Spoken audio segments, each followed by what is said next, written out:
Добрый день, уважаемый Руслан Габасов. Да, меня зовут Набока Александр, я доктор исторических наук, профессор, заведующий кафедрой истории Украины Луганского национального университета, который сейчас, думаю, с известными и вам событиями, находится в городе Старобельск, это на территории Луганской области, которая контролируется силами Украины, украинской властью.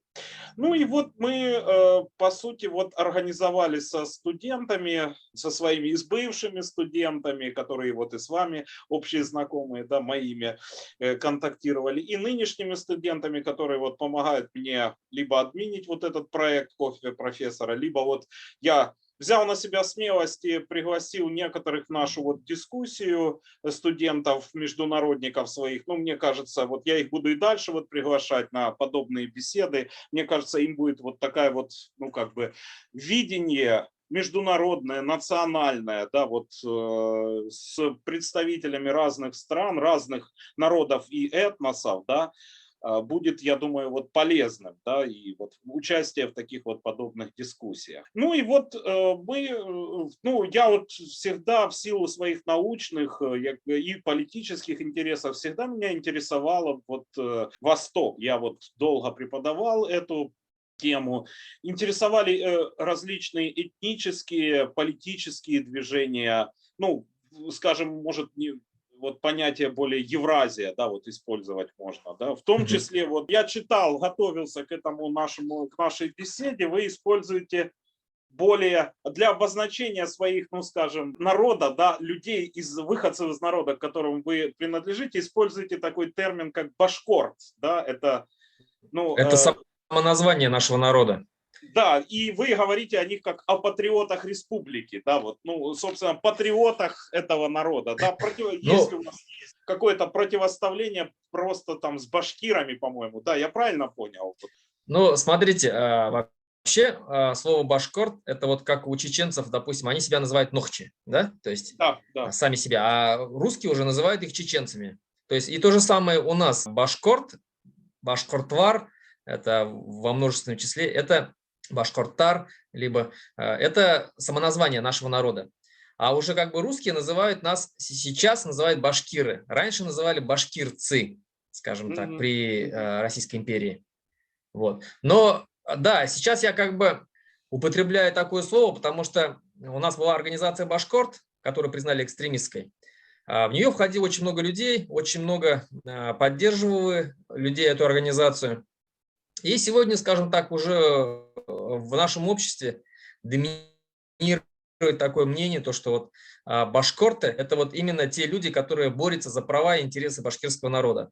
А уже башкирцы, как раньше, скажем так, немножко презрительно называли по отношению российские чиновники, и вообще при Российской империи башкир, скажем так, закрепилось за теми людьми, которые верно служат, скажем так, сегодняшней власти.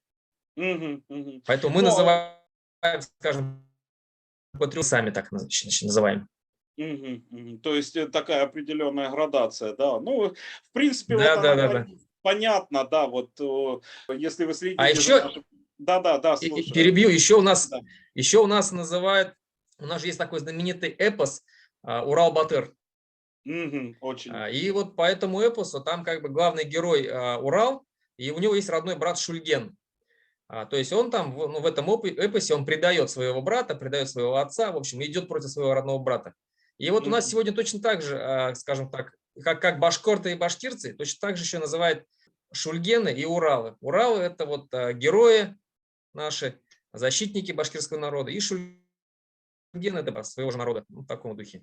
Ну, я, кстати, часто замечал, да, беседуя с тем же нашим общим знакомым Зинуром Аглиулином, да, из движения, у него тоже есть определенная градация. Есть те, кто, люди, которые выступают, да, берегут какие-то национальные ценности, борются за них, да, а есть такая масса, да, которая для него она аморфная, да, людей, которые просто занимают какую-то текущую позицию. Ну, собственно, наверное, это общая такая тенденция для людей, да, которые активны социально. Аморфная масса, мы, наверное, к ним никакого, скажем так, негатива к ним нету. В принципе, они, таких людей много, они просто вне политики, то есть как бы мы их называем еще серая масса, то есть которая в случае, когда там, допустим, наступает какой-то там час X или пассионарный взрыв, они, скажем так, присоединяются спокойно, они как бы сами по себе. И мы именно имеем в виду тех, которые сознательно служат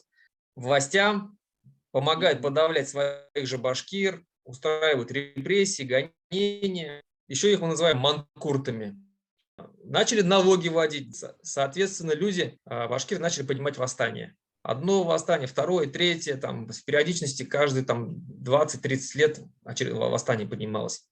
То есть не башкиры, скажем так, приступали законы, подписанные, скажем так, с московским государством, договора нарушали, а в одностороннем порядке нарушалось. Потом, скажем так, восстания прекратились, Зинур Аглиуллин правильно сказал, восстания прекратились с того самого момента, когда Екатерина II ввела духовное управление мусульман, то есть России на территории нашего края, скажем так, подчинила под себя духовенство исламское, этих, скажем, назначали верховных, скажем так, священников исламских, священнослужителей. Они сидели на зарплате определенной и, соответственно, ставили мул таких верных. И те уже начинали через свои мечети, через прихожан своих, через проповеди говорить о том, что нельзя восставать против государства, надо соблюдать законы, ну и так далее и тому подобное. Плюс башкир перевели в военное сословие. Если они, скажем так, раньше были казачьи военные сословия, поделили на кантоны, и в год, там, полгода они несли службу на дальних границах государства, уходили полностью, там, скажем так, на границу. И тем самым вот эту вот военную пассионарную силу они, скажем так, направили в определенное русло. Мужчин не оставляли дома специально, чтобы они там не поднимали восстание. Ну, в общем, вот так вот хитрыми, скажем так, методами постепенно эти восстания, скажем так, погасили среди башкир. А вот я, опять же, ну, извините, история меня интересует, очень яркая, да, вот, и, ну, неведомая, что тут греха таить, да, вот я мало с этим соприкасался, и мне вот интересно. Я так понял, что ключевым восстанием башкир, да, было вот присоединение к Пугачевскому восстанию, да, вот 1700, может, поправите, 73-й, 74-й, да, и вот Салават Юлаев, да, вот звучит, герой, да. Это не ключевое восстание. Я бы, наверное, это, скажем так, уже просто, это последнее восстание, можно сказать, которое, скажем, было самым массовым, самым таким громким. А вообще ключевое восстание я бы, наверное, назвал бы восстание Алдар-Батыра, когда практически мы вновь практически получили независимость на своих землях, полное самоуправление вновь стало у башкир, даже мы выбрали своего хана, скажем так. То есть вот это, наверное, самое ключевое было. Потом, скажем так, был вновь заключено договора с государством, и постепенно они все равно забрали все свое обратно. Да, при Пугачеве оно было массовым, я бы сказал, вот и там вот как вот и наши историки говорят, что из 40 с лишним старшин, то есть старшина это у нас глава рода башкирского, глава башкирского племени. Им давали, скажем так, звание старшина рода. И вот более 40 старшин перешли на сторону Пугачева. То есть это подавляющее большинство, скажем так, главных предводителей племен башкирских перешли на сторону, это практически весь башкирский народ перешел. Они были и недовольны, среди них да? Салават... Они были недовольны наездом и на эти права, да, которые у них были, которые должна была поддерживать. Да. Самая основная всегда причина поднятия восстания – это земли. Башкиры всегда были богатыми своими землями, потому что мы все-таки, у нас было полукочевое хозяйство, скотоводство, полукочевое скотоводство, то есть не кочевое, а полукочевое. То есть когда за каждым родом, допустим, вот я из рода Юрматы, племя такое Юрматы, башкирское, у нас определенная территория. Эти территории, они, скажем, на Яинах, ход по-русски, Вече можно еще назвать, собирались главы родов и решали на этих Яинах вопросы войны и мира, разделения территории, чтобы не было между собой вражды, то есть четко закреплялись территории. И на этой территории, скажем так, зимой мы жили в деревнях, в домах деревянных. Весной, когда снег сходил, мы уходили на кочевку, сперва на одной части своей территории, летом переходили, когда там вся трава, скажем так, съедалась скотом, переходили на другое, осенью переходили на третье, зимой опять возвращались. Вот эти территории, скажем, были закреплены за родами, за племенами. И когда эти земли начинали изыматься, соответственно, сужалась кормовая база для скота, сужались наши родовые территории, на которые испокон веков нам принадлежали. Это вызывало недовольство, соответственно, людей, поднимались восстания. Надо еще заметить, что земли у нас принадлежали не, скажем так, не главе рода, не старшине, то есть не князю, да, нашему, а именно всем. На то оно и было и вотчинное право, что невозможно было продать землю, допустим, просто вот так старшина юрматынского рода, допустим, договорился с кем-нибудь из русских, с каких-нибудь там помещиков, заводчан, и отдал ему там сколько-то там тысяч десятин земли продал. Нет, такое невозможно было сделать. Нужно было собирать собрание всего рода. Каждый мужчина должен был подписаться под это или проголосовать, что да, он согласен продать. Только в этом случае продавалось. Было общее такое самоуправление мужское. Только мужчина имел право голоса. И вот в 1774 году, когда вот это восстание перешли на сторону Пугачева, вот основная, скажем, причина – земли. Именно Салават Юлаев, наш национальный сегодняшний герой, у него отец был старшина рода Шайтан-Кудейского, Юлай Азналин. Основная, скажем, обида была у них на то, что их земли незаконно забрали под заводы. Вот. А так вообще, честно сказать, что у нас, конечно, были более, именно вот в этом восстании, более прославленные даже, скажем так, батыры, старшины, которые там сделали намного больше, и чином были выше при Пугачеве, и дел сделали тоже больше. Допустим, Кинзя Арасланов. Он был вообще главным над всеми старшинами башкирских родов при Пугачеве. Он был его писарем, скажем, писал воззвание, был очень грамотный, писал воззвание к тюркским народам о присоединении к восстанию, руководил всем штабом, скажем так. Каранай Муратов, человек, который не проиграл ни одного сражения. А Салават Юлаев почему запомнился чем, скажем так, в истории башкирского народа? Тем, что когда Пугачев потерпел уже поражение, был схвачен, казнен уже, башкиры еще до сих пор воевали, восстание еще до сих пор продолжалось именно в башкирских землях. И Екатерина II, скажем так как страна была обескровлена после этого восстания, она, скажем так, не решилась воевать дальше против башкир. Ну, хотя, конечно, если бы она там применила всю силу, их подавили бы башкир. Но она не стала этого делать и поступила мудро. Она обратилась с воззванием к башкирским старшинам и сказала, что признавайте мою власть, переходите на мою сторону, и я вам всем дарую помилование, всех вас прощаю, за вами закрепляются все ваши звания, привилегии, земли, все будет нормально. Как вы были, так и остаетесь. Просто переходите ко мне обратно, скажем так. И люди, уставшие от войны, там сколько, 4 года же продолжалось как бы восстание, уставшие от этого, скажем, начали переходить. Тем более понимали, что как бы уже восстание проиграно, Пугачев схвачен уже, как бы, дальше смысла не было воевать. И переходили все, сохраняли за собой все, скажем, все свои привилегии. Кроме Салавата Юлаева. Салават Юлаев отказался переходить. Он сказал, что будет до конца биться. Кинзя Арасланов, кстати, не перешел. Он в казахские степи, скажем, уехал, скрылся там в казахских степях, и так его и не нашли. Никто не знает, где с ним, что с ним потом случилось. Пропал. А Салават Юлаев в итоге был схвачен, потому что отказался вести схвачен, и уже был отправлен на вечную каторгу в крепость Рёгерберг, сегодня это Эстония, и вместе с отцом, со своим. И вот в истории он остался как человек, который, скажем так, пострадал за всех. За весь башкирский народ пострадал.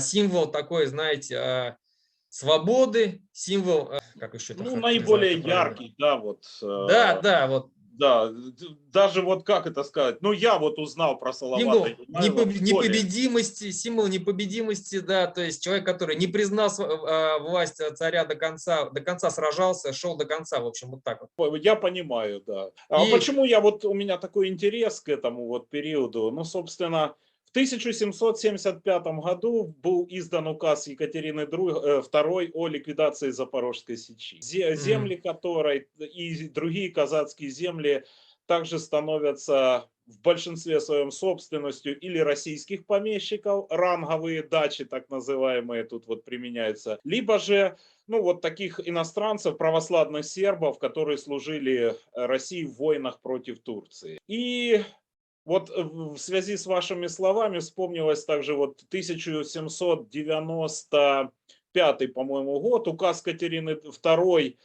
жалованная грамота дворянству, которая уравняла в правах русских дворян и казацкую украинскую старшину, тем самым растворив этот сегмент. Я думаю, ну вы поняли, да, мои вот Ну и исторические аналогии, подкупила, да. скажем так, да, и подкупила тем самым Да, еще. да, да. Ну вот, вот то, что вы говорите, я в принципе вот в мозгах переиначиваю, да, и вижу национальную свою историю своего государства. Потому что политика была одна и та же. Потому Да, что я политика была согласен. одна и та же на территории всего государства. Применяли к одним, Унифицированная. потом, если это все, да, если это все, скажем, прокатывало, начинали применять к другим.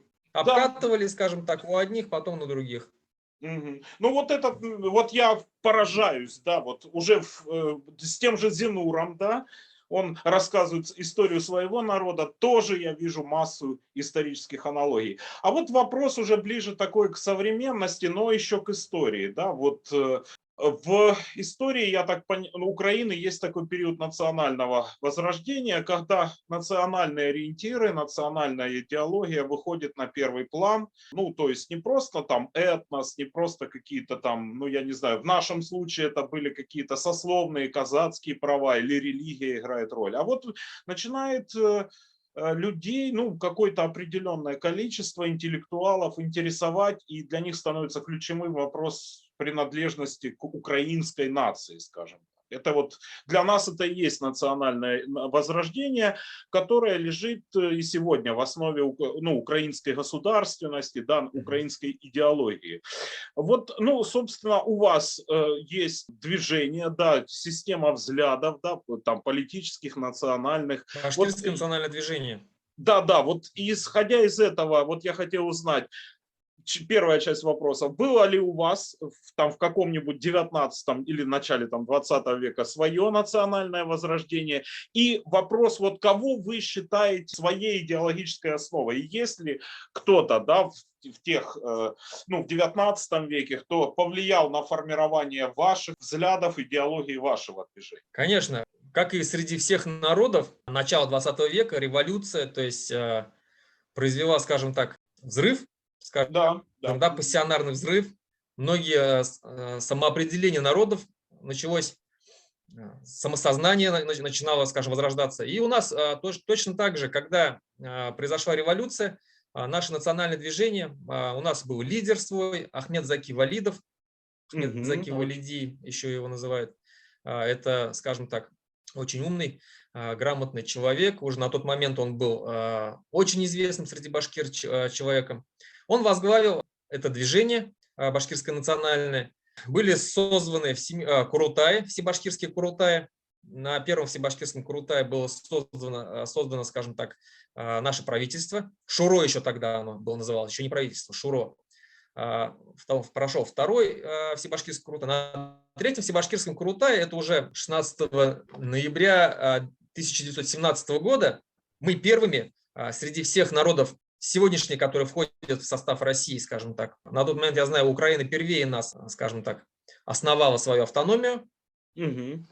Башкиры точно так же, как бы среди народов Российской, на сегодняшний день Российской Федерации, основала республику, Башкирскую республику, называлась она Башкордистан, на территории, скажем так, земель башкирских. Выбрала свое правительство и начало, скажем так, началось самоуправление на этих землях. То есть А тут же повторите создали войско. год, пожалуйста, ну, период это какой, а то я... 16 ноября 1917 года. Ага, ага, ну да, да, я понял, как раз вот, После, ага, да, да. после того, как большевики, скажем так, сделали переворот, вторая революция, скажем там по-ихнему, да, но я считаю, это была не революция, это переворот был, было разогнано учредительное собрание, нет, учредительное собрание в 18 году было. В общем, переворот, когда они сделали, и потому что башкиры наши во главе с Ахмед Заки Валиди, наша интеллигенция, они поддерживали временное правительство. Мгм, мгм. Поддерживали временное правительство и начали одни из первых на всероссийских мусульманских съездах начали выдвигать идею федерализма, федерации, что должна быть не унитарная страна теперь уже, а это должна быть федерация с автономными республиками, с автономными, скажем так, краями людей, народов. Так. И, скажем так, их поддерживали эсеры очень хорошо. Поддерживали, скажем, эту точку зрения. И когда уже произошла, соответственно, то есть произошел большевистский переворот, то есть наши башкиры поняли, что их идея федерализма может, скажем так, пойти прахом. Ну и вообще они не любили большевиков, не поддерживали их. Тут же, скажем так, самоорганизовались, устроили, то есть вот, основали свою республику. Тут же основали свое войско, потому что понимали, что в такое смутное время необходимы силы, вооруженные силы, которые бы, скажем так, защищали территорию своей республики.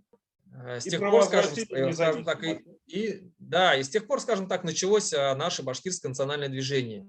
Вот это, Мгм. скажем так, в современном ее виде. Ну, я так понял, да, это ваши уже идейные истоки, да, вот, то, вот, ну, вот этот исторический период вы считаете, ну, как бы прообразом вашего, да, движения, которое возглавляет. Да, да, то есть Да-да, да. мы первыми, кто, скажем, основали республику по ее подобию. То есть потом уже в 1900, скажем так, там, ну, там такая трагическая история была. Почему? Потому что мы воевали на стороне белых долгое время, наше Мгм. войско воевало на стороне белых. А когда, скажем так, произошел точно такой же переворот в стане белых, и Колчак, верховный правитель, захватил власть, а он был такой идейный имперец, Ну он да. отрицал права народов на самоопределение, и он приказал распустить все правительства на тот момент, которые были на стороне белых. То есть это Алаш-Орда, казахская республика, это башкирское правительство, по-моему, Оренбургского. И башкиры на это не пошли, скажем так, отказались признавать власть и начали искать. А в то время уже, скажем так, советская власть поняла, что если они, скажем, оседлают вот эту вот тему федерализма, тему самоопределения народов, они перетянут эти народы на свою сторону. Они обратились к башкирам, сказали: мы признаем вашу республику, переходите на нашу сторону. А задача была у Валидова и у всего башкирского правительства сохранить республику. Самое Мгм. главное — сохранить республику. И они понимали, что если они будут воевать на стороне Колчака, продолжать воевать на стороне Колчака, который отрицает права на самоопределение, то республика не сохранится. А какой смысл? Перешли, и в итоге с помощью переговоров они перешли на сторону Советов, с которыми было подписано соглашение, вот это второй договор между башкирами и Мгм. этой центральной властью. Было подписано соглашение, где точно так же признавалась наша Башкирская республика. Кстати, я замечу, что соглашение было подписано между башкирским правительством и советским правительством. То есть два равноправных субъекта Партнера, да. договора подписывали. Да. И советское правительство признавало башкирское правительство, признавало Башкирскую республику. На тот момент первую, еще раз говорю, Башкирскую республику. И уже по подобию ее потом начали создаваться другие республики. Татарская, Чувашская, Якутская и все остальные. То есть, но они уже были созданы декретом, указом, то есть приказом сверху указом, да? А Мгм. еще раз говорю, Мгм. что Башкирская республика была создана своим народом на Всебашкирском Курултае. На съезде делегаты были, то есть все было там оформлено правильно, законно. Я так понял, опять же, судя с ваших интервью, да, что сегодня вы предлагаете вот эту, вернуться к этой повестке, да, создание федерации, да, Не, я ничего Россия. не предлагаю, Не-не-не, вы ну, ведете. как это сказать? Основа идеологического видения, да, это возвращение к истинной федерации, да, к предоставлению прав на самоуправление истинное, да, вот, Башкортостану, да, я так понимаю. Ну и Мгм. вы, в принципе, смотрите на ту же Российскую Федерацию, как на территорию, где даже российские области получают вот эту вот автономию, да. Да, наши идеи, вот я как бы сейчас на данный момент руководитель Башкирского национального политического центра, нахожусь в Мгм. Литве, я сейчас, где Ох, получаю политическое убежище.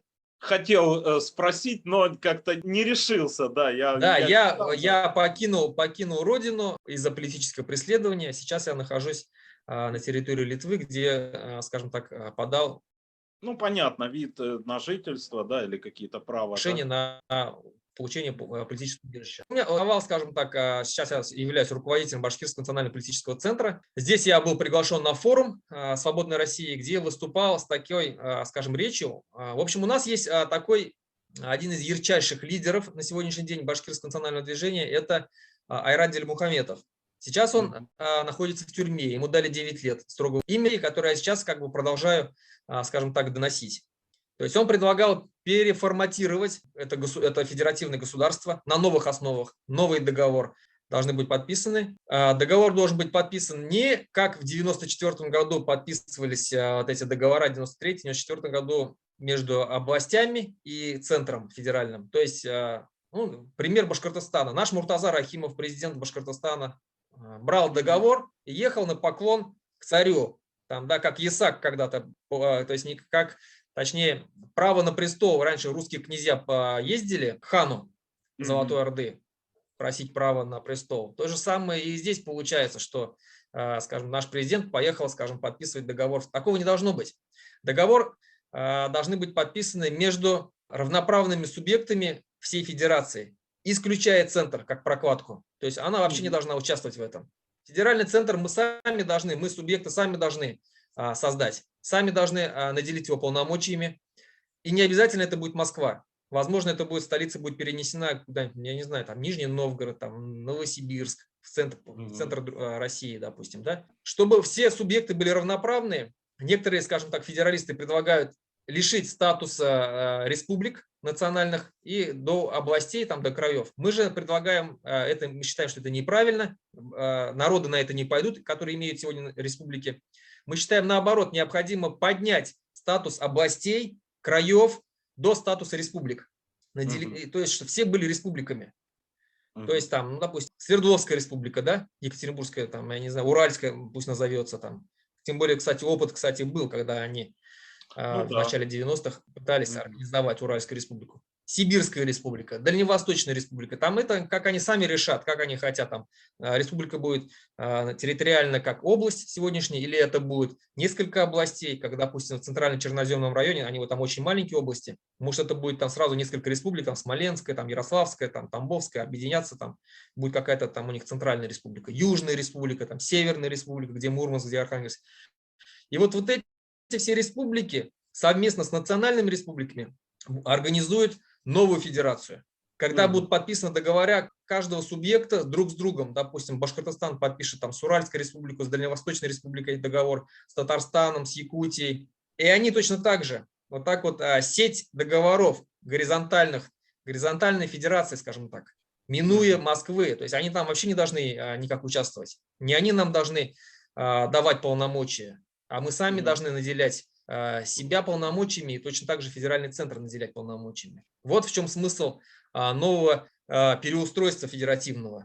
А возможно, это будет даже не федерация, а конфедерация. То есть как вот решат все субъекты, то есть представители всех субъектов соберутся и решат судьбу будущего государства, когда рухнет этот режим путинский, когда наступит час X, когда откроется окно возможностей. Вот в чем идея. А у вас, я так понимаю, есть диалог? Вот вы сказали, форум «Свободная Россия», вы участвовали, да? Я правильно понял? То есть у вас есть вот понимание ваших идей вот со стороны именно российской оппозиции, да? Какой-то диалог существует, ну такой вот конструктивный, условно говоря? Ну, скажем так, что русские националисты, часть русских националистов нас поддерживает, они положительно смотрят на это, они точно так же считают, что нужно наделить статусами республик русские власти, потому что на сегодняшний день в Российской Федерации, наверное, единственный народ, который, скажем, не имеет своего статуса, это русский народ, не имеет своего территориального образования. То есть они вроде бы как считаются, да, то есть это самый большой народ на территории Российской Федерации, вроде как в кавычках государствообразующий, но на самом деле они вроде бы и есть, и вроде бы их и нету. То есть они вроде бы и везде, и в то же время у них нету своей территории, где бы они могли бы, вот, скажем так, установить свои законы, там, реализовать свое право на самоопределение. Вот. Но, к сожалению, есть и другие националисты, хотя как бы националисты, наверное, их мало подходит. Это имперцы. Это имперцы, которые, скажем так, топят за единую неделимую Россию без национальных республик. Мало того, еще претендует на территорию уже независимых сегодняшних государств. Это вот Украина, это Северный Казахстан. То есть они видят вот такое восстановление вот этой Российской империи в пределах, масштабах ее, то есть еще царских. Да, ну это я понимаю, это я как житель Востока. А так, да, на форуме «Свободной России», скажем, очень много людей поддерживают наши идеи. Просто, скажем так, наверное, мне кажется, что не все, наверное, еще доросли не все еще поняли, насколько это необходимо. И в любом случае это, наверное, единственный выход, чтобы сохранить в будущем страну, хоть какую-то территориальную ее, без кровопролития, без междоусобицы, без изменения границ.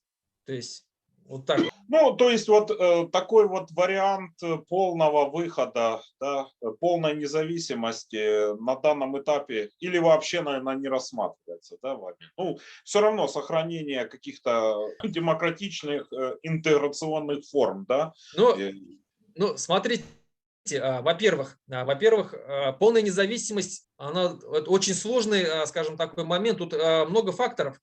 Во-первых, размещение ядерного оружия на О, территории, да. практически ядерное оружие размещено практически на всех во всех субъектах Российской Федерации. Как с этим потом будут решаться? Кто будет отвечать за него?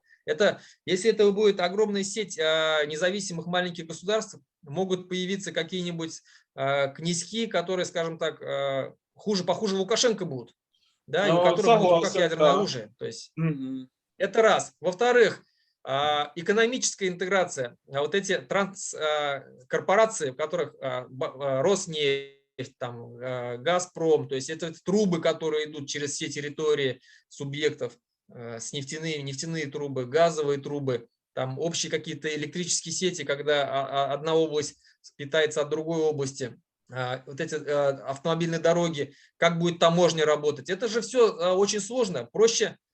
Плюс не надо забывать такие, скажем так, факторы, как Китай. Китай рядом, который, скажем Понимаю, так, да. Мгм. я считаю его очень опасным соседом, который в любой момент может начать захватывать наши земли. Конечно, Мгм. это все, скажем, такие далекие факторы боязни, да, но с другой стороны, все реально, все может быть реально стать в любой момент. Поэтому проще, объединившись, защищаться, объединившись экономически, скажем так, взаимодействовать друг с другом. Мгм. У какой-то А вот территории скажи, есть то, что нам нужно. а скажите У вот, нашей пожалуйста, территории есть то, что им нужно. Да. этнически, да, ну вот вы относите, ну, может, я тут где-то ошибаюсь, вот это уточняющий вопрос для дальнейшей дискуссии. Вот это тоже вот тюркский мир, да, вот этнически вы себя относите к нему, да, к такому Конечно, тюркскому пространству, да? А конечно. вот, Мы ну, тюрки, да. ну, это я уточняюще, да, там, может, я, знаете, не знаю какой-то специфики какой-то, поэтому и спрашиваю.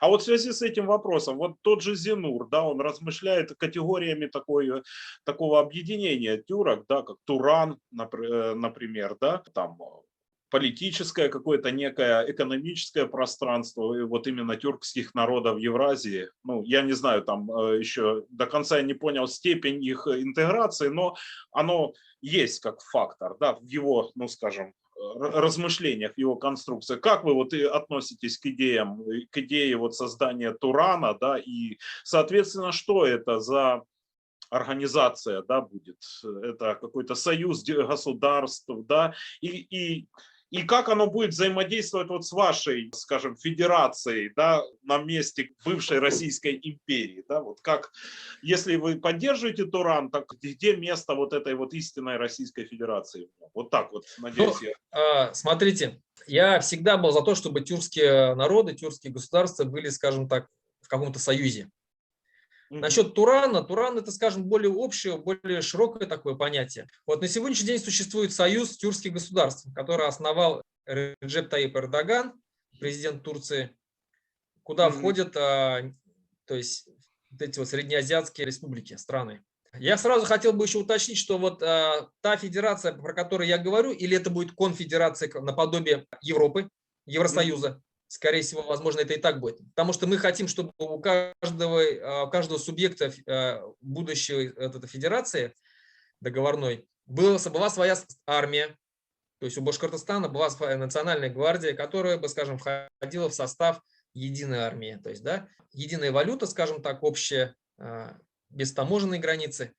По поводу тюркской... И вот самый главный фактор здесь, что если вдруг в будущем вновь эта страна начнет превращаться в империю, то есть когда центр, который мы наделим полномочиями, начнет забирать себе еще больше полномочий, забирая у нас, тем самым лишая нас прав, то Мгм. мы обязательно подстрахуемся И обязательно мы сразу же пропишем, перед тем, как подписывать договор, мы пропишем такой пункт, что в случае нарушения, очередного нарушения договора, мы оставляем за собой право на выход из этой федерации, из этого государства.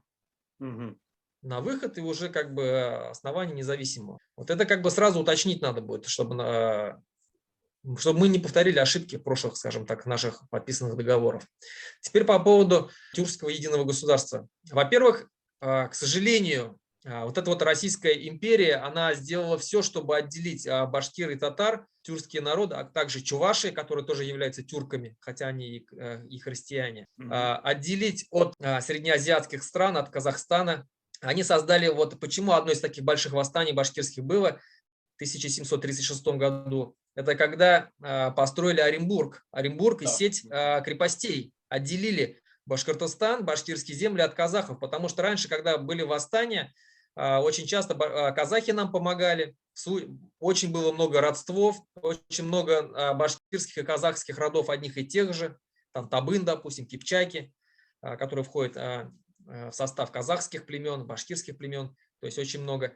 И очень много дружили друг с другом. Хотя, конечно, были такие межграничные и конфликты, там воровали невест, воровали скот, но это так, скажем так, батырская удаль проявлялась. Ага. А когда были какие-то серьезные конфликты, скажем, башкиры отправляли свои войска казахам на помощь, когда они с джунгарами воевали. Казахи отправляли к нам на помощь свои войска, когда мы поднимали восстание.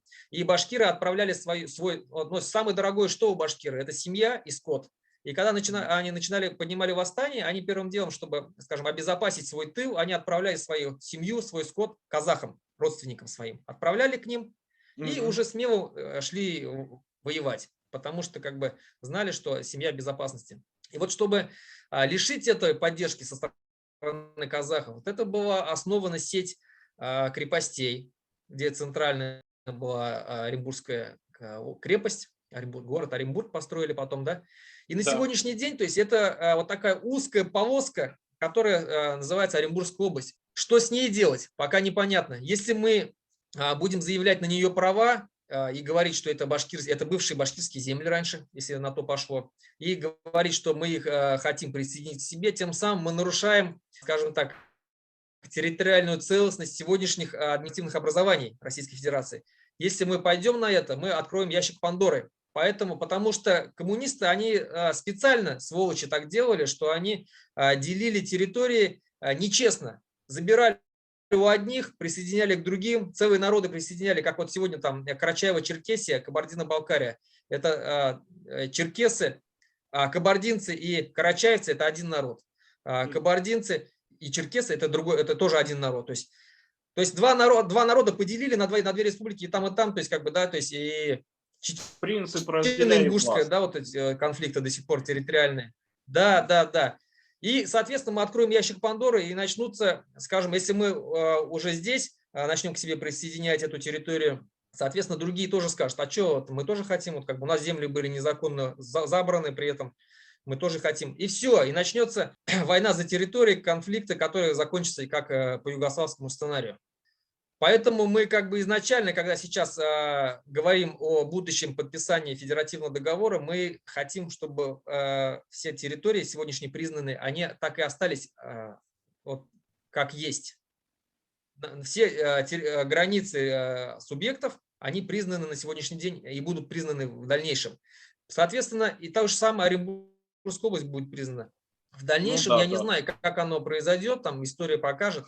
Но мы сейчас, скажем так, если мы, еще раз говорю, откроем этот ящик Пандоры, все может кончиться плохо. А без, скажем так, территориального соединения с Казахстаном, какое-то там такое вот единое тюркское государство, оно не может быть построено, потому что мы отделены от Казахстана, еще раз говорю, Оренбургской областью. Но вот на сегодняшний день существует, еще раз говорю, союз тюркских государств. Да, там Турция, Казахстан входит, Узбекистан, Киргизия, куда входит как Украина. Украина, она входит туда как государство, которое, скажем так, наблюдатель, по-моему. Или собирается войти. Да. Венгрия туда входит так же, как наблюдатель. То есть вот смотрите, если Венгрия, она член Евросоюза.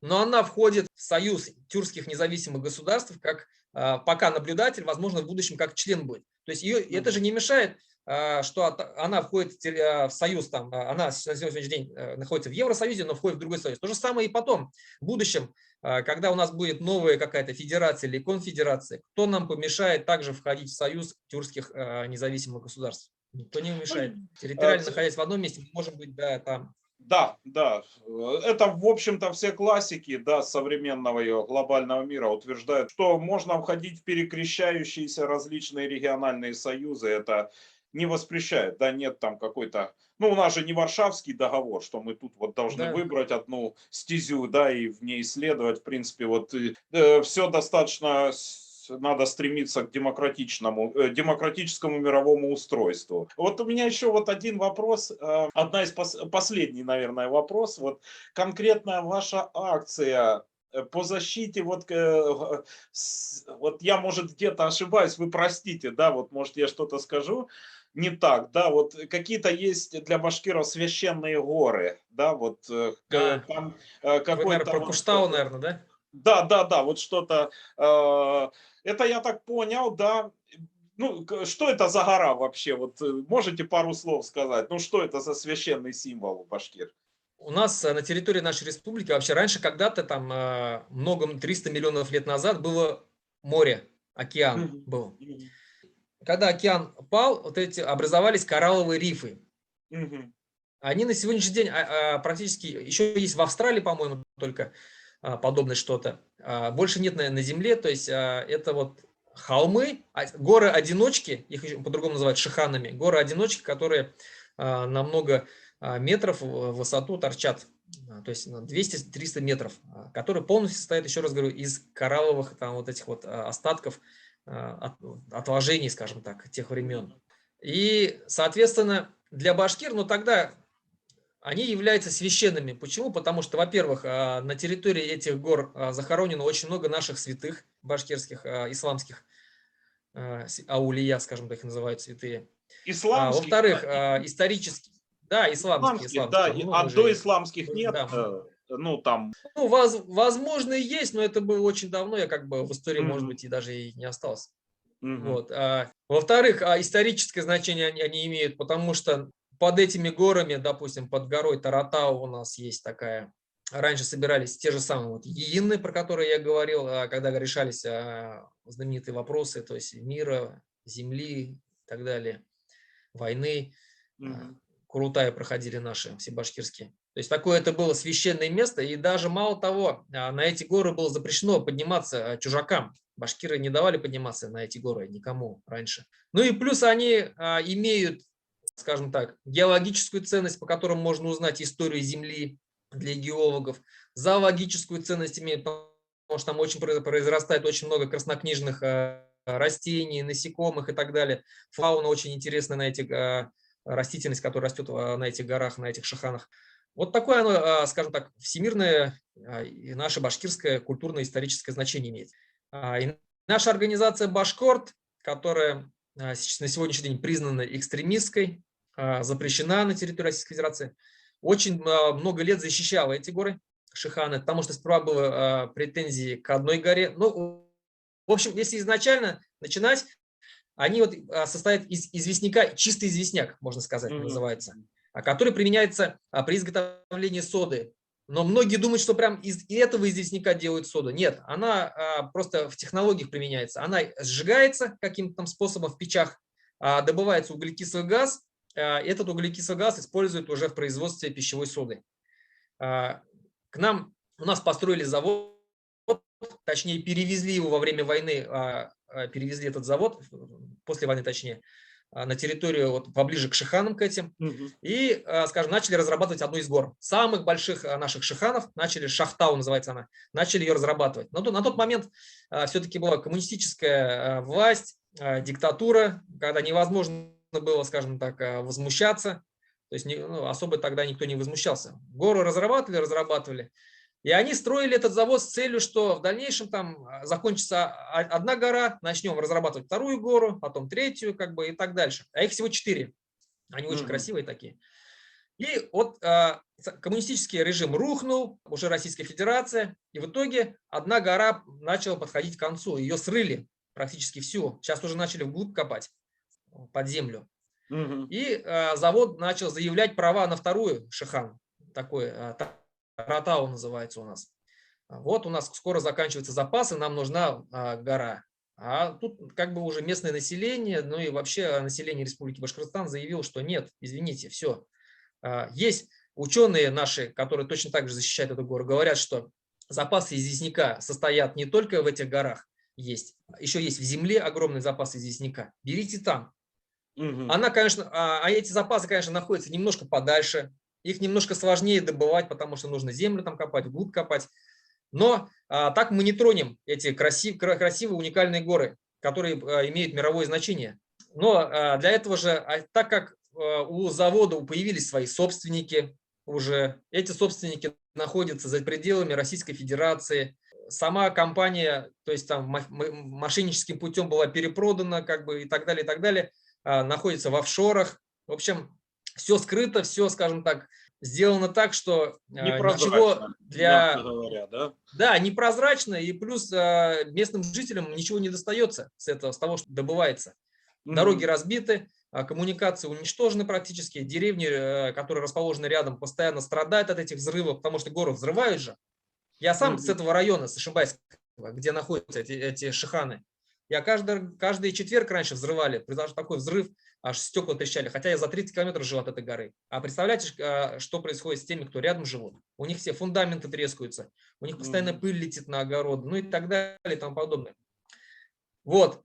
И, ну, в общем, начали заявлять права на вторую гору, население стало против. Наша башкирская организация тоже защищала эту гору, проводились акции, пикеты, митинги, скажем так. И население все больше и больше узнавало об этой проблеме. В общем, даже дошло до того, что Хамитов, бывший глава республики, встал на защиту этих гор, сказал, что они имеют еще статус природного памятника Республики Башкортостан. То есть по закону этот статус нельзя снять, невозможно. И он сказал, что я эти горы не буду отдавать. Ну, как бы это одна из причин, почему он лишился кресла. Его убрали, поставили Хабирова, который сегодня глава. Хабиров пришел и сказал: да, вот этот Таратау, гору красивую, мы не будем отдавать. То есть она красивая, там, тем более моя мать, говорит, там похоронена недалеко от этой горы. Но есть другой Шихан, он менее красивый, давайте его, мы решили его отдать. То есть не спросив разрешения, не посоветовавшись с населением. Он просто одну гору сохранил и отдал другой Шихан. То есть это как бы вот 4 пальца, да, он там... Для нас разницы нету, там лишиться указательного пальца или мизинца. Разницы нету, мы все равно лишаемся горы. Святыни. Ну и народ восстал. Да, народ восстал и сказал: нет, не ты решаешь здесь. Мы не отдадим гору. Попытки разработки этой горы специально запретили, потому что знали, что организация Башкорт обладает, скажем так, многочисленностью. У нас большой авторитет, мы можем поднять большие массы народа. Они знали, что как бы мы поднимем эти массы в случае, когда начнется разработка Куштау. Но им это не помогло. Будучи даже запрещенными, мы все равно сумели организовать, скажем так. Отстоять, да, я так понял. Да, отстоять. Ну, а почему, вот знаете, почему меня эта история заинтересовала? Вот я изучаю свой край, Луганщину, да. Вот тут есть вот как раз такие вот меловые горы, которые на местном наречии слобожанском назывались Престины. Ну, это возвышенности над реками, на правом берегу рек, которые состояли из, ну вот, там много вот этих моллюсков, много кораллов, вот с этих вот древних морей. Да, как и у нас. Да? И вот что интересно, вот в эпоху древности, когда наш край входил вот это вот пространство Великой Степи, так называемое, вот период бронзового века, где-то начиная с 3-го тысячелетия до нашей эры, там появляются сначала языческие курганы, а потом и мусульманские захоронения, тоже вот хазары там и так далее, да, представители вот этих вот тюркских народов. Ну и таким вот образом я где-то снова ж таки уловил вот эту историческую связь между нашими... А что далеко ходить? У вас название украинцев Майдан. да, Да, это площадь да. у вас. У нас точно Мгм. так же Майдан называется. То есть это тюркское название площади. У вас Ага, есть то есть, да. слово рух. У нас у башкир тоже есть слово рух. У вас рух, правда, переводится как действие, Да, правильно, движение. движение, да. Мгм. А А у у нас вас? рух, оно, скажем так, у него точного определения нету, но если, скажем так, обширное взять, это вот дух, дух человека, то, что заставляет тебя вставать и идти бороться за свои земли, за свои права, за свои интересы своего народа.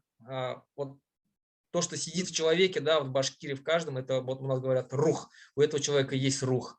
То есть человек духовитый человек. Вот, Ну, вот да, да, я понял, да, но такое. все равно значения близки.